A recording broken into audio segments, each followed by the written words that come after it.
დღეს ვისაუბრებ ყველაზე ლეგენდარულ იაპონურ ბოტიშოპზე, როკეტ ბანიზე, იგივე პანდემზე. ამ აგრესიული და ფართოფრთებიანი ბოდიკიტების მწარმოებელი კომპანიის დამაარსებელი არის იაპონელი დიზაინერი კეი მიურა. მიურას შთაგონების წყარო გახდათ სარბოლო მანქანები, რომლებსაც უმეტეს შემთხვევაში გაგანიერებული ფრთები აქვთ უკეთესი აეროდინამიკისთვის და მოჭიდებისთვის.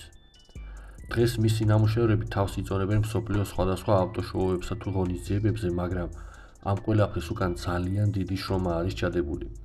პირველი სკანერი, რომელთაც მანქანის 3D ვიზუალს ქმნიდნენ, იყო სრულიად ხელნაკეთი და მისი პროგრამა დაწერილი იყო სტუდენტის მიერ. ხოლო დანადგარი, რომელთაც ამ ნაწილებს ამზადებდნენ, მეორად ხელსაწყოების ბაზრობაზე შეიძინეს და სრულიად მექანიკური იყო. ბევრი ფიქრისა და წვალების შემდეგ შეძლეს მისი გათანამედროვება და დაპროგრამება. დღესდღეობით კი როკეტ ბანი მსოფლიოში აღიარებული ბრენდია და მას 10,000-ობით მომხმარებელი ყავს. მისი წარმატების მთავარი მიზეზი კი გახლავთ ბრუტალური ვიზუალი და მაღალი ხარისხი. დღეისათვის სულ ეს იყო. დიდი მადლობა ყურადღებისთვის და ნახვამდის.